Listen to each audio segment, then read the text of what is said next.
전편 영상 이후에 지금 오랜만에 뵙는데요.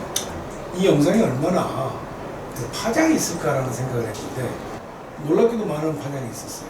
아유, 감사합니다. 핫한 주제이고 거의 관심사가 여기에 몰려있다가 아닌 것도 과언이 아닌가 싶습니다. 가볍게 인트로를 좀 이야기해 주실까요? 이번에는 실천적인 종목 추천 방법, 종목 발굴 방법 이거를 하되 종목 이름을 구체적으로 밝히진 않지만 또 현재 그 거래가 잘 되고 있고 제가 만약에 투자를 한다면 어떤 종목을 투자할까라는 취지에서 발굴 시간을 갖도록 하겠습니다. 투자 시점 전에 왜 투자를 해야 되는지, 투자 이유를 찾는 시간과 투자 후에 이 주가가 이 기업이 어떻게 갈 건가 그거를 이제 한번 보고 싶은 거죠, 사실. 주식 프로들의 주식 종목 발굴과 좀 EDI라는 좀 고급 투자 방법을 이야기하신다고 했는데 못 들어보도록 하겠습니다. 이벤트 드리븐 인베스트먼트에서 어떤 사건 발생 중심의 투자다. 그럼 기관 투자자들이나 전문적으로 투자하시는 분들도 투자하는 방법 중에 하나고, 그 다음에 역사적으로 이 투자 방법을 통해서 투자를 했을 때 위험이 낮지만 상당히 시장 그 수익률을 상회하는 테슬라 모터스 이 종목에 대해서 그 PDR이라는 용어가 등장을 했어요. 이게 또 어떻게 정리를 한번 하고 가셔야죠. 전통적인 가치주냐 아니면 성장 가능성이 큰 종목에 투자다 이렇게 나눠볼 수 있는데 프라이스 드림 레이쇼, 그러니까 과연 나한테 꼽을 얼마나 좋은 종목이냐 이런 얘기인 거죠. PDR이라는 것도 어떤 지표로 쓰기에는 어렵긴 하지만 현재 시점 테슬라라든지 뭐 이런 성장주들을 어떻게 바라볼 거냐에 저 꿈을 주는 주식이다 이런 취지로 이제 그런 용어들이 나오고 있는 거죠. 종목 한두 개 빨리 찍고 가시죠. 예, 알겠습니다. 그 피터 린치가 하신 말씀 중에 증권사 리포트가 나오지 않는 종목에서 진주를 찾아서 투자하라.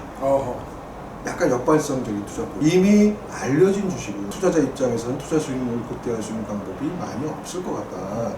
그래서 오늘 설명드리려고 하는 주식도 증권사 리포트가 나오기에는 아직 여러 가지 조건 때문에 나오지 않는 종목을 이제 말씀드리고 있습니다. 기업의 입장에서 보면 이벤트라고 하는 것들이 M&A, 어떤 회사를 인수하거나 인수당하거나 허스타일 M&A, 어떤 회사의 경영권을 갖고 싸우는 거. 쉐어홀더 액티비즘이라고 하는 재작년부터 얘기 많이 나오고 있는 주주행동주의, 그러니까 사업 재편이라는 것도 이벤트의 범위에 들어가는 거고, 뭐 구조조정, 공개 매수라고 주주들한테 다량의 주식을 회사가 다시 매입하게 되는 요 크게 6가지 정도를 우리가 EDI의 이벤트라고 정의 짓고, 사건들이 발생하거나 또는 발생이 예상되는 기업들이 미리 투자하는 거죠. 사실 뭐 M&A가 있을 거를 알고 투자를 한다는 것도 리스크 아닙니까? 리스크가 있으니까 리턴이 있는 거죠, 수익이. 그렇게 이벤트가 발생해서 회사가 한 단계 업그레이드 될 예상되는 회사들이 눈에 보입니다. 이렇게 분쟁이 있거나 시끄러운 회사들 주식이 사실 바닥이란 말이에요. 투자에 대가라는 분의 이 지적하고는 배치되는 거잖아요. 이게 약간 그래서 케이스별 케이스로 좀 보셔야 돼요. 그러니까 기본적 가치는 존재해야 되겠죠. 하지만 시장에서 소외되고 있는 주식들이 이벤트라는 게 발생한다는 건 회사가 노력한다는 거거든요. 우리가 부족한 사업 부분을 M&A 한다든지, 우리 회사는 그 주가는 낮지만 본질적인 내재 가치가 너무 좋기 때문에 다른 사람들이 욕심을 내. 이런 회사들이 대부분이라는 거죠. 이런 이벤트가 발생할 가능성이 상당히 농후한 거죠. 그러면 주가는 자기의 가치를 찾아가게끔 되겠죠.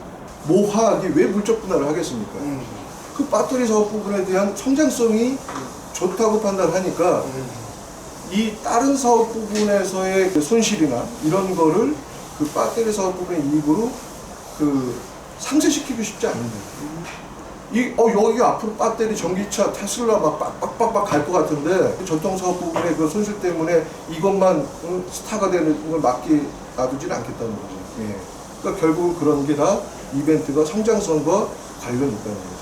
한 3달 사이에 뭐 200% 이상 주가 상승을 보이는 사례가 있습니다. 9월 초쯤에 이 원고를 쓸 때 살까 말까 고민을 많이 했는데 이거 이제 방송을 전제로 하다 보니까 제가 안 사기로 결정을 해서 배가 너무 아파요. 여기는 아까 말씀대로 회사는 지금 소외되어 있어, 시장에서. 그리고 여러 가지 지표들은 괜찮아.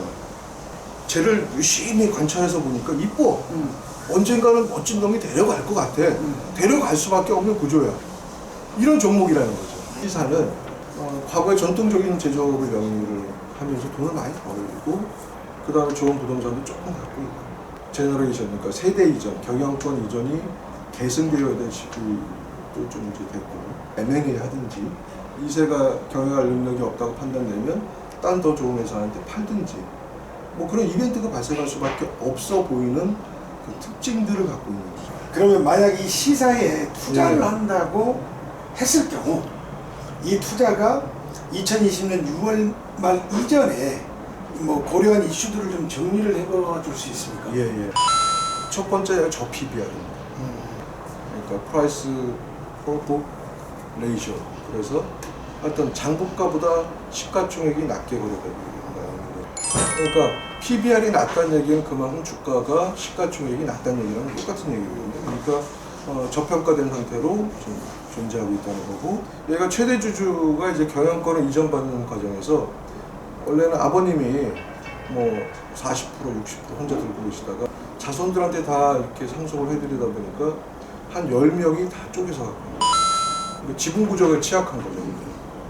이게 나쁘다는 거냐 그러면 그러니까 나쁘다고 볼 수도 있지만 또 하나는 호재라고 볼 수도 있다. 호재라고 볼 수도 있는 거죠. 이벤트 드리븐 인베스트먼트를 하는 사람 입장에서는 한 명한테 몰아주든지 아니면 제3자한테 팔든지 근데 뭔가의 어떤 회사에 꿈틀꿈틀임이 생기겠죠. 근데 그 최대 주주, 그 형제들의 모든 지분율을 합한 게 27%. 그러니까 작지도 많지도 않은 적정한 지분율이라는 거죠. 경영권을 지키기에는 어느 정도 충분한 지분인 것 같아요. 그래요. 이 회사를 누구한테 판다고 했을 때 사는 사람 입장에서도 크게 부담되지 않는 지분이요. 40억 정도의 시비를 발행을 했어요. 그 콜옵션을 최대 주주 측에서 샀어요. 이 전환사채권의 인수자는 다른 사람들이 좀 섞여 있었는데 그거를 나중에 주식으로 전환할 수 있는 권리는 최대 주주가 보유하고 있는 거죠. 9월 16일 주가 낮아요. 근데 최대 주주는 그 콜옵션을 취득하는 거 보면 아, 회사가 뭔가 좋아질 게 있다고 판단이 되어지는구나 라고 이제 판단하는 거죠. 40억 정도의 뉴머니가 들어왔기 때문에 앞으로 사업 재편을 하든 구조조정을 하든 M&A를 하든 어떤 자금의 그 원천으로 쓸 수 있는 그 재원이 생겼다는 거. 새로운 그 기존 제조업이 아니라 어떤 신수종 사업을 여기다가 결합시킬 수밖에 없다. 아까 말씀드렸던 이런 과정들을 합해보면 시그마 이런 이슈들은 상승밖에 없는 거죠. 그 아주 리스크 투자자 입장에서 관리 종목 갈 가능성이 있느냐, 그 다음에 상장 폐지할 종목이 가능성이 있느냐 그런 걸 검토해 봤을 때 우리는 오랜 기간 회사를 유지가 되었었기 때문에 그런 거에 대한 내부 통제라고 하는 것들이 잘 되어 있다고 보여줄 수밖에 없다. 사실 이 개미들 입장에서 보면 이 역발상 투자를 선택하기가 어렵지 않아요? 처음에는 누군가랑 같이 하다 어떤 요즘 동호회들 많지 않습니까? 뭐 저도 보니까 유튜브에 주식 투자니까 뭐 주식 투자 치니까 엄청나게 나오더라고요. 그러니까 그런 거에 자기한테 맞는 게 있으면 또 공부 좀 해보시면 그런 과정이 조금 쌓이다 보면 결국은 그런 종목을 발굴할 수 있으실 거다라고 이제 판단이 됩니다. 이제 그래프를 보시면 알겠지만 주가가 작년 정도까지는 계속 횡보를 해오다가 최근에 9월 16일에 2,000원대에 있다가 한 5,000원대까지 올라갔어요. 상당한 수익률이 발생한 거죠. 또 그 9월 16일 이후 현재 시점까지 오늘 지금 주가를 보니까 한 7,000원 초반인데 뭐 이렇고 이 정도 수익률이면 뭐 나쁘지는 않지 않을까요? 나쁘지 않네요. 저도 배가 너무 아픕니다. 왜? 여러분들을 위해서 CEO 랭킹을 위해서 저는 사지 않았습니다. 잘 키워서 잘 가듬어서 이쁘게 만들어서 기다리는 게 가장 좋은 투자 방법이라고 생각합니다. 그래서 이제 예고되어 있는 대표적인 뭐 이벤트를 좀 한두 개 정도만 사례를 좀 예고를 하고 다음으로 좀 기대해 보도록 하겠습니다. 다음 주 중에는 지주회사 관련된 10대 그룹은 아니죠. 그 밑에 있는 그룹들 중에 지주회사 작업이 끝난 거, 약간 끝났지만 불안정한 거 몇 종목을 좀 말씀드리면서 EDI를 계속 좀 이어나가면서 구체적인 종목을 가지고 말씀을 드리도록 하겠습니다. 네, 그러면 다음으로 또 기대해 보겠습니다. 고맙습니다. 아유, 감사합니다.